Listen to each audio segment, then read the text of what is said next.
My name is Hailie Davis. I'm a nursing major here at Davenport University. I'm in my junior year currently. I grew up here right in Caledonia, so a lot of my childhood was, farm-ish. I didn't really deal with the farm personally, but we definitely could smell the farm everywhere we went. For the first 4 years of my life though, I lived in Kentwood. And then when my mom got pregnant with my sister, we needed to upgrade to a larger house. So we moved out here to Jasonville Farms.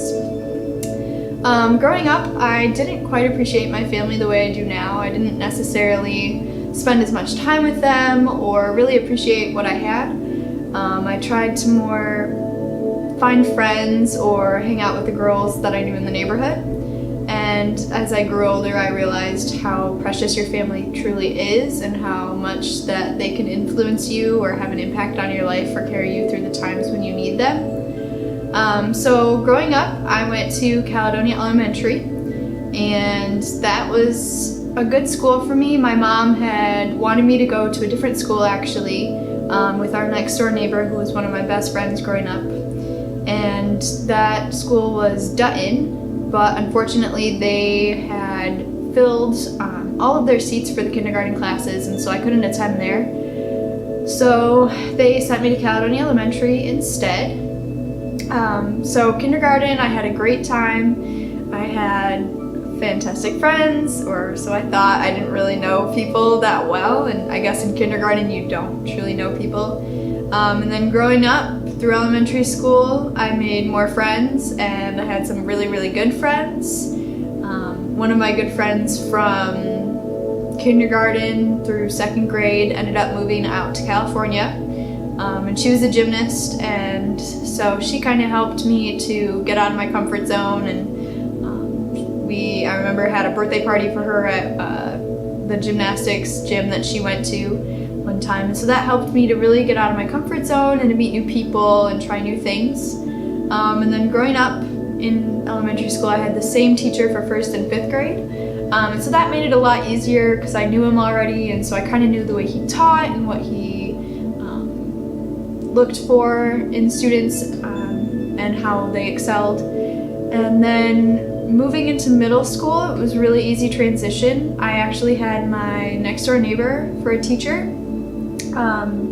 She then introduced to the whole class, but also to me, the idea of Christian athletic camp.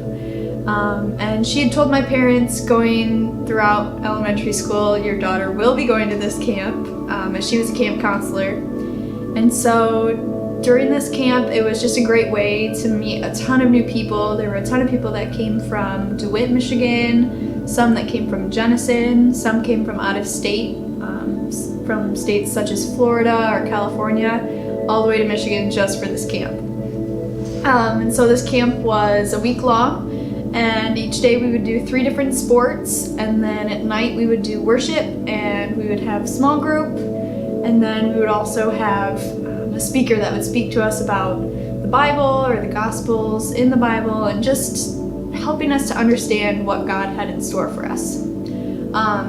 I felt like this camp really helped me as a person, as well as a leader. So my last 2 years, I received the leadership award from my small group leaders, and so that really helped boost my confidence in myself. Going through middle school, I had a bit of a rough patch. My 7th grade year, there were multiple nights where I would be at home and I would be crying to my parents because I didn't feel like I had any friends. There were nights that were easier and there were nights that were harder. And my parents just kind of tried to tell me, you've got to speak to people too. But in a 7th grader's mind that I had, I felt as though it was a two-way street. And that if I was going to have friends, that they needed to invite me or talk to me first too. It wasn't always supposed to be on me. So growing up, I grew up Catholic. I am still Catholic. So in my 2nd grade year, I had my first communion. So as a Catholic, we take communion every week. So I received my first, I want to say in March or April of my second grade year. And so I had a little white dress and my little white shoes. My mom didn't want me to wear a veil. She didn't believe in that, and that's okay. So I wore a little ribbon in my hair. But it was great to just know that I had family and friends surrounding me. And I went through the process with a ton of other students that were in my class. And it was just great to have that support and love and to know that God was there for me and that I was receiving Jesus for the first time. So then in 8th grade, I had my confirmation process, and so that is where you state that you are going to take your faith into your own hands. And at this point, my faith still wasn't quite my own.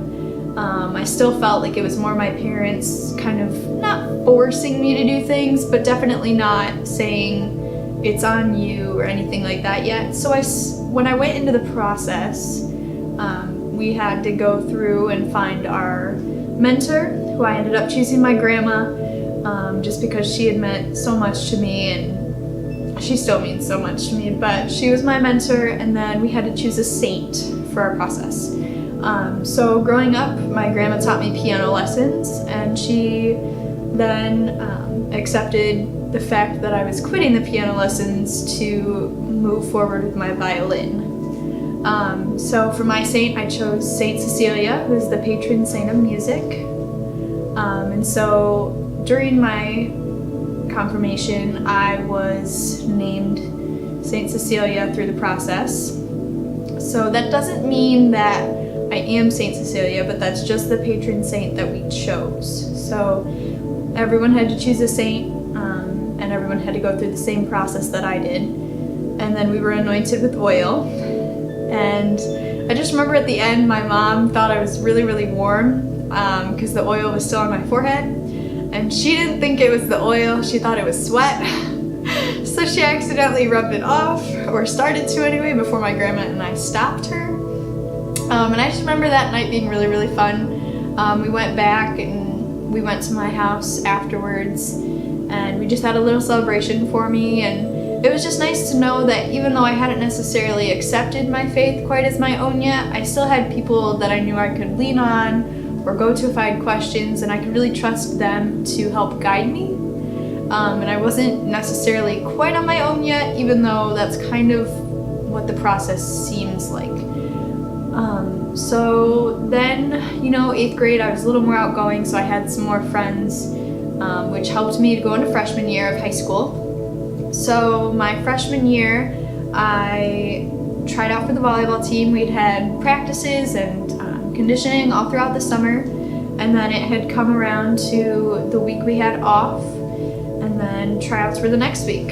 And so I went to tryouts, worked my hardest, and I pretty much just said, if I make the team, I make it. If I don't, that's what God has in store for me, and that's just how the story is going to be.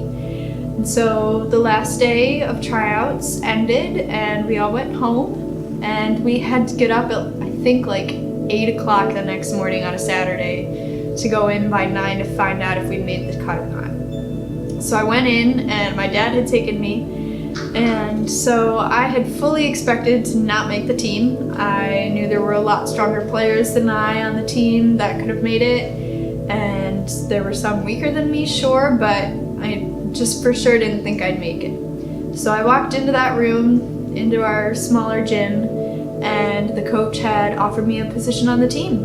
And at that point I was shocked. I had no idea what to say other than thank you. And so I pretty much took the training schedule for that first week and kind of walked out.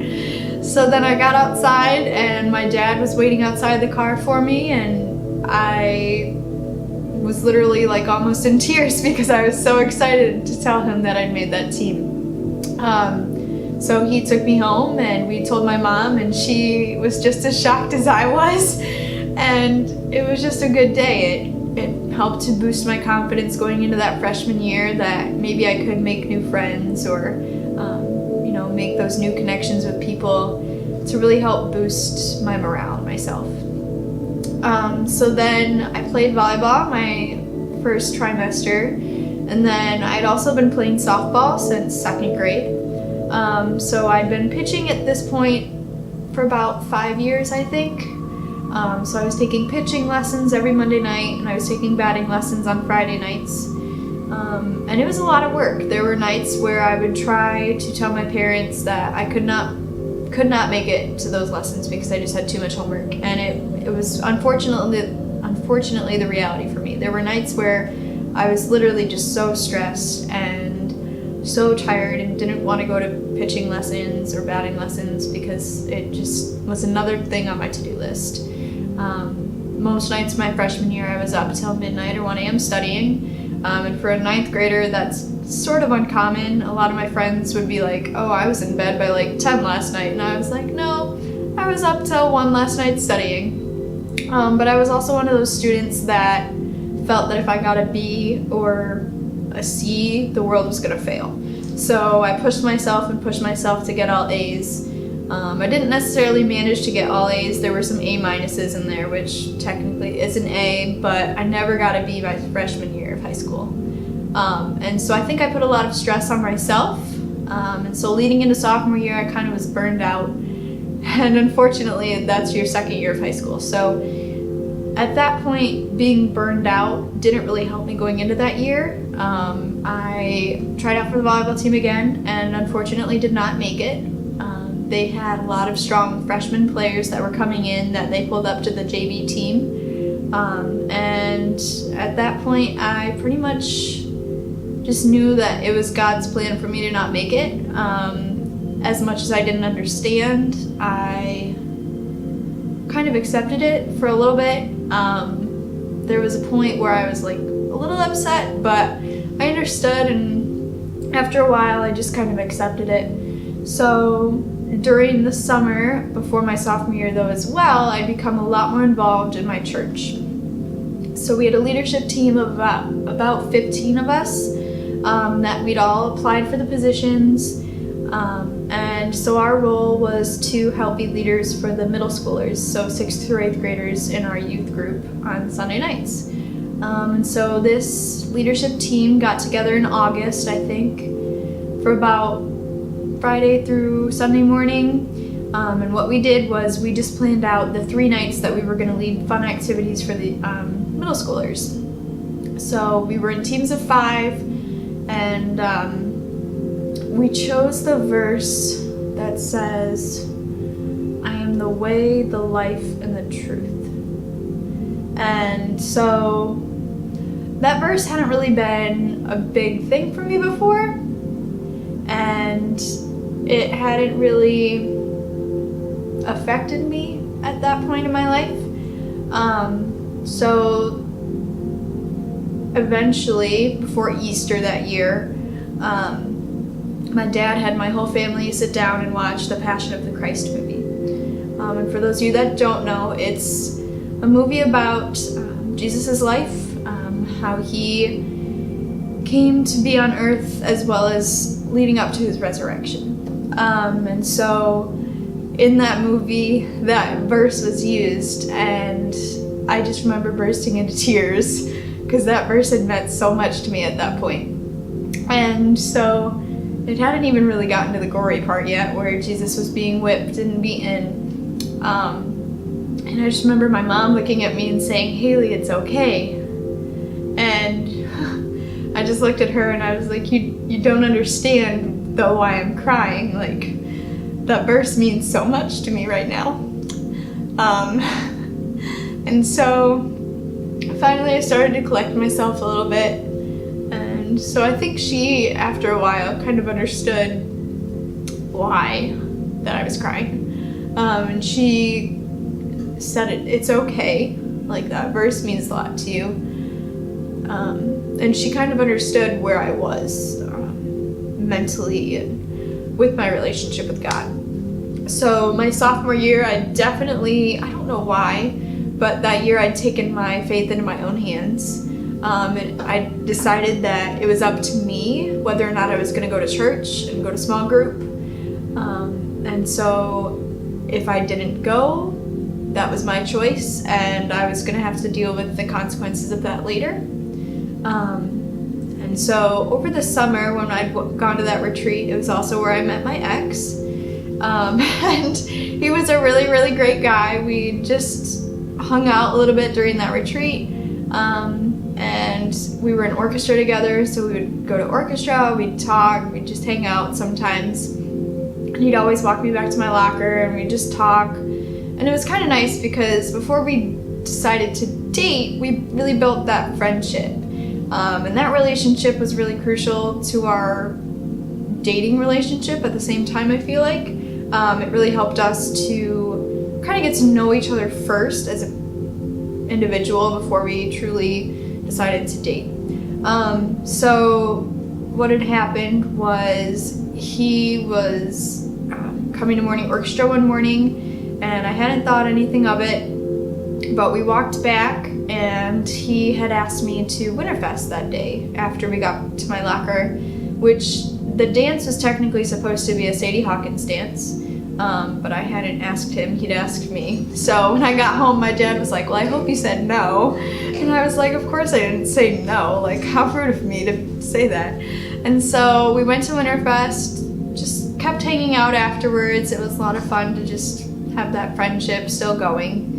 And then later my sophomore year, in about April, one morning again after morning orchestra, he'd walked me back to my locker, and I thought he'd left, so I got down to get my locker situated with my books and binders on the bottom and hang up my backpack. And I looked up and I saw a little note taped to a bottom shelf, and then I'd also seen a owl, like a stuffed toy owl, with some Tootsie Pops tied around its neck, because I loved owls. So what he'd done was he'd taken a cutout of the Tootsie Pop commercial with the owl and the little boy, and in the quote he'd said, "Dear Mr. Owl, how many times does it take for me to ask Hailie to prom before she said yes?" And so I saw that and I read it and turned around and found that he was still standing there. And so he asked me if I'd go to prom with him, and of course I said yes. So that prom night was the day of a softball tournament for me. And that softball tournament was really, really long, and it had poured the whole morning. And then around noon it started to die off and it got a little bit clearer, to the point where we could actually see. And eventually it got really, really sunny out, and so it turned out to be a beautiful day. So I rushed home after we won the tournament, and I got ready for prom in about an hour and a half. And so he met me at my house to pick me up, and we booked it over to his friend's house where we were gonna have dinner and take pictures. And we weren't the last ones there, but we were kind of holding a lot of people up. And so we had a great night, and during a slow dance he'd asked me to be his girlfriend officially there. And so I said yes, and we dated through the majority of my junior year, and he ended up going to college on a full ride. So it was kind of a mutual breakup. We decided that we just didn't really want a long distance relationship. Neither of us were in that position where we wanted that, or where we necessarily felt we could make it, I guess, or at least that's kind of how I felt. But I also wanted to make sure that he could go off and meet new people and have new relationships and stuff like that. And so then after we broke up, my mom, sister, and I went to see the Age of Adeline movie, which is about a girl who, her name is Adeline, and she's from, I think, like the 1920s is when the movie begins. And she gets caught in this storm, and her car like flies into this river and gets electrocuted, and she ends up getting this thing where she stays the same age for a really, really long time until she meets some new people. And then I won't spoil the end. So she doesn't age or anything like that. So my mom had, before we'd gone into the movie, she'd just given this look to me like she knew we'd broken up, my ex and I. And so that was like the first time I guess I really cried about it. And it wasn't like a full-on cry, it was just kind of a few tears like staining my cheeks. And So she kind of pulled me aside and was like, it's okay, like, you're gonna have other breakups, like, it's gonna happen, it's fine. So she kind of helped try to calm me down, and it definitely helped. And so we went and watched the movie, and that was that. And then we went home, and that's when I told my dad afterward that we'd broken up. And so he, you know, tried to just say, hey, it's okay. There's, you know, there's gonna be other guys you date, and it's just, it's okay. Like, that's just how life works. So then my senior year, I didn't play any sports actually. Excuse me. I focused solely on my violin. So at this point I'd been playing since 4th grade. And my junior year I'd gotten a new violin because the one I had just did not sound adequate at all compared to some of the other violinists that were in the orchestra. Sorry. And so my parents told me when I got the new violin that if I was going to continue on with that, then I needed to take lessons and try to join the Grand Rapids Youth Symphony, which had been a big goal of mine. So I started studying with one of the head violin teachers through GVSU, which is Grand Valley State University. And unfortunately, about halfway through our studies, he went on sabbatical. So he left to go do some teaching somewhere else, I don't remember where. But he set me up with one of his students to take lessons through, and she was a good fit for me too. But before he'd left, he had me practicing scales and had me practicing techniques to really help benefit my playing and get a better sound out of my violin. And he'd also helped set me up with a solo to audition for the Grand Rapids Youth Symphony in. So I had auditioned for that before my senior year started. And I got the letter one day, and I hadn't thought I'd made it in because I had a few friends that had already gotten their acceptance letters like a week prior. So I was like, okay, this is probably like not an acceptance letter at this point. So I was too chicken, I couldn't open it. So I made my dad open it. And of course, him being my dad, was like, I'm sorry to say, you've made it in. And so at that point, my anxiety was like through the roof when he started to say, I'm sorry. But he and I were the only ones home at that point. My mom had been at work, and I just couldn't help but hold back tears because I was so excited once again. It was like making that volleyball team my freshman year.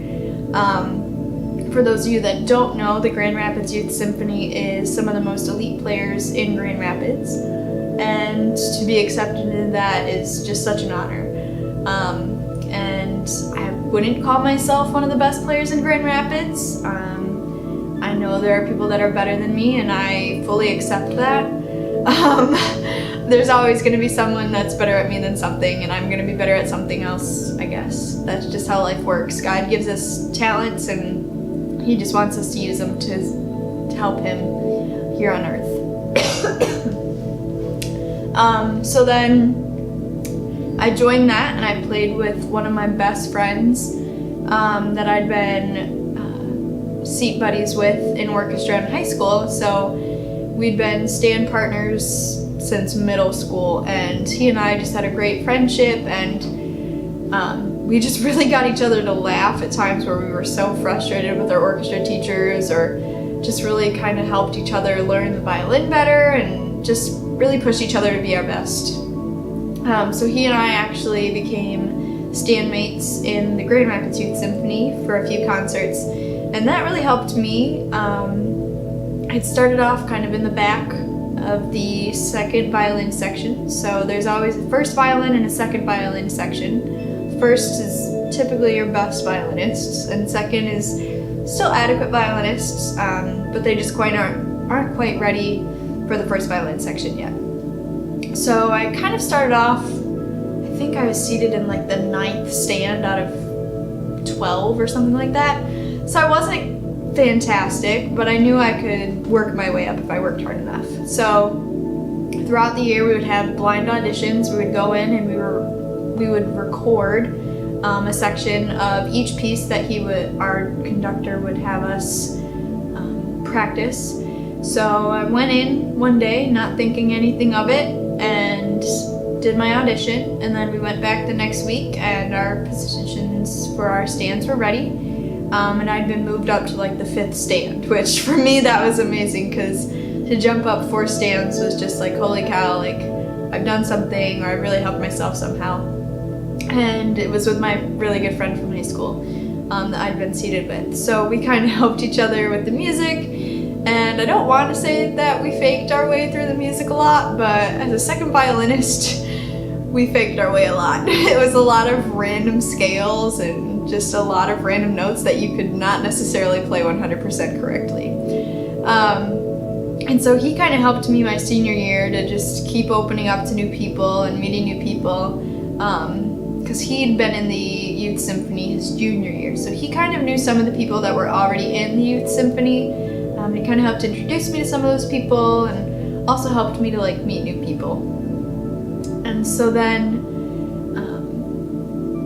my freshman year of college, I decided that I was still going to join the youth symphony if I could, depending on what my class schedule would be like. And so it ended up working out. So our rehearsals, I would leave Davenport at about 6, and I wouldn't get back till about 10. So I was downtown for a good 3 hours. Like, it felt like forever, but our rehearsals were 2.5 hours every Monday night. We would get a little bit of a break, about an hour in, just to rest our arms and stuff like that.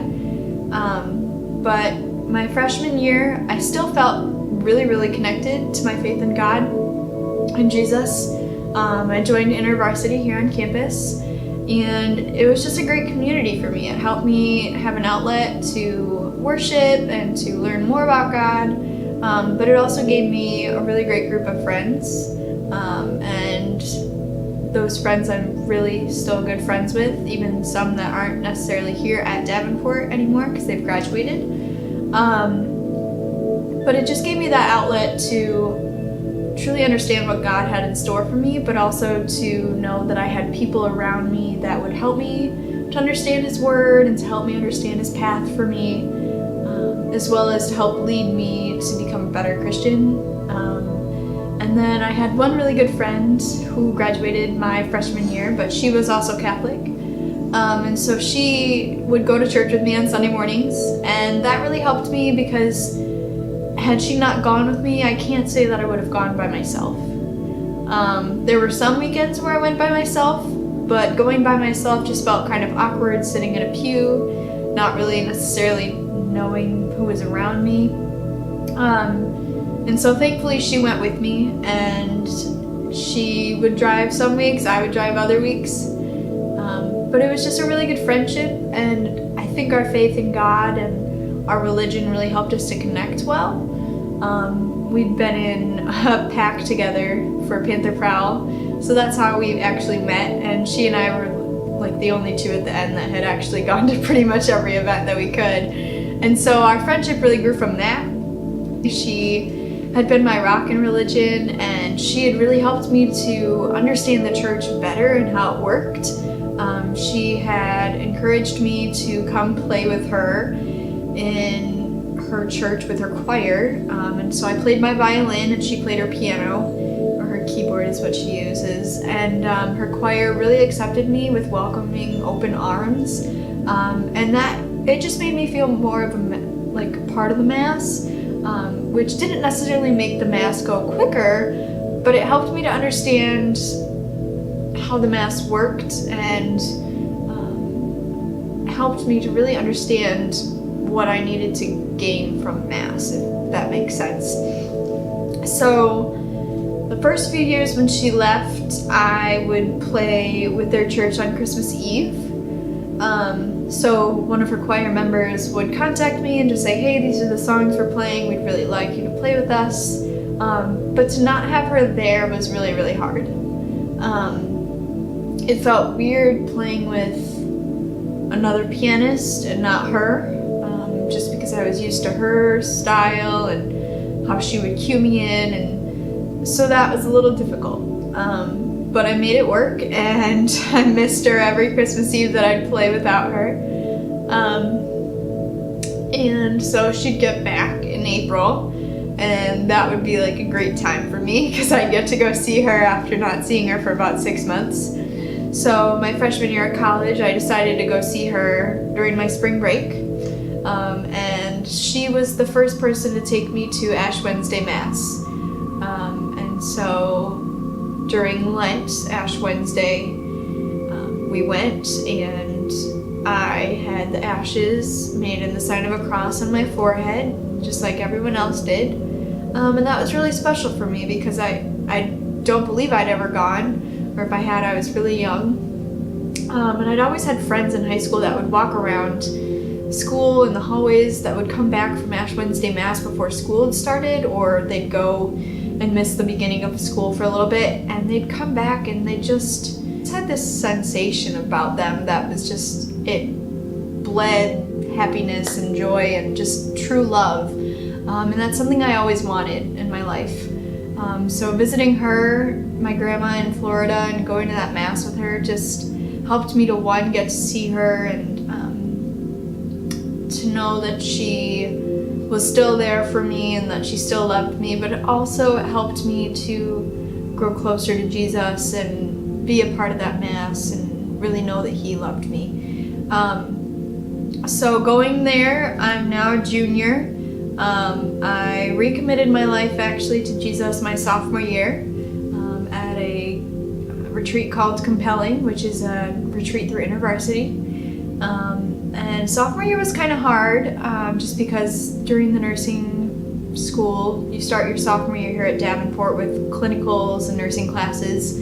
And we took a lot of tests. My roommates and I counted them last year, and I think it was upward of 75 over both semesters. And so there were a lot of nights where I was studying and I couldn't go to InterVarsity, and I kind of fell away from my faith and from Jesus and God. And so I took the weekend off to go to Compelling, and I had just been dealing with some personal damage and personal baggage, and I just needed it off my chest. And I felt like God had been calling me to go. So I went and recommitted my life to Jesus, and that night was amazing. I wasn't the only one who recommitted, and so to know that there were others who were struggling too kind of helped me to realize it's okay to be struggling, it's okay to break down, and it's okay to not always be perfect, because we're human, we're not meant to be perfect. And so then at the end of my sophomore year as well, I went to another retreat with InterVarsity up north, and it was a week long. And so that weekend really just called me to fix some relationships in my life, and really just try to rebuild those relationships. So I wrote a few letters to some people that not necessarily was a relationship broken, but it wasn't where I felt like God had us planned to be. So I gave those letters to people that I wanted to give them to, and the other ones I kept, depending on what I felt God calling me to do with them. And those relationships are slowly but surely rebuilding for me. And so that's been that's been a blessing in my life. And so then moving forward to my junior year, this year's been a lot easier academically wise. There have definitely been ups and downs. But I've got two great roommates currently who are both nursing majors with me, and they strive to push me to just be my best and to just be the person who I can be. I came into the nursing program completely blind. I've never been a nursing tech or a nursing aide, so I had no background information last year. So this year, the clinicals have been a little easier. I've built a lot more confidence going in and helping patients and really building those relationships with my patients. And I felt a lot more comfortable around my classmates and around my professors, and especially my clinical professor. She's really helped me this year to kind of push me out of my comfort zone, as well as to learn how to do the paperwork and how to approach a patient, to do an assessment, or just the small little things that you wouldn't think of that a patient might need during the day that they can't necessarily do themselves while they're in a hospital. So God called me to be in nursing school, and going into sophomore year I wasn't sure, and going into this year I wasn't sure. I still question to this day if nursing is where I'm truly meant to be. But the fact that he still has me here and is pushing me through every day and helping me get through the day kind of shows that's where he wants me at this point. Eventually, I think I'll go for my master's and go into teaching for nursing courses, because I feel like that's where he's calling me as well. Growing up, I loved teaching classes. I don't know.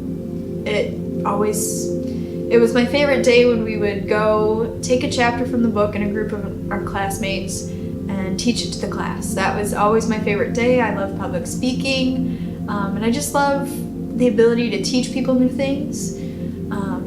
So I think that's where he's calling me eventually. We'll see if I go right after college or if I'll go and be a nurse for a few years and then come back for my master's. I'm not sure what I'll do yet.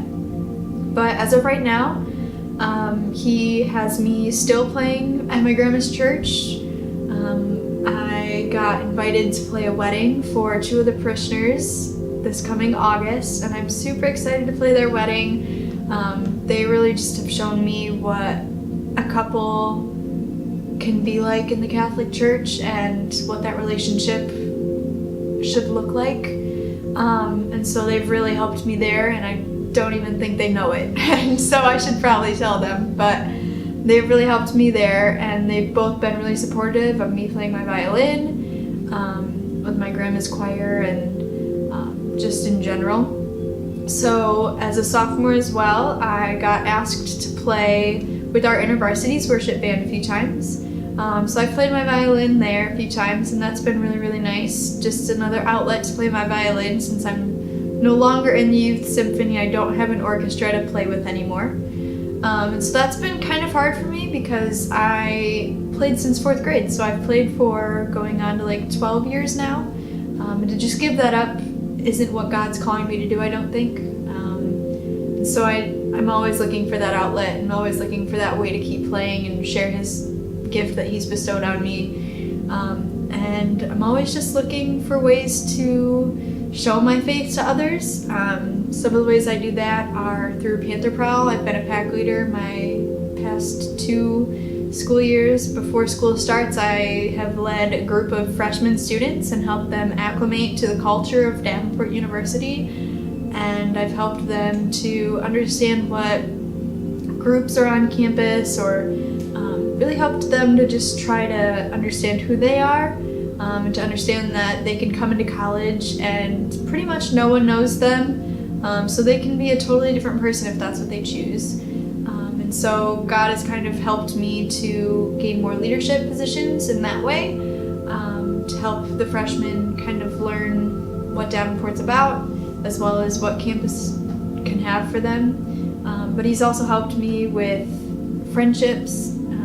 Just throughout the past 3 years, I've made some of the best friendships I've made in my whole life, and I don't want to ever let them go. And he's really helped me to go to the right people, but also to help me figure out who I want to be so that I can be the best person he wants me to be.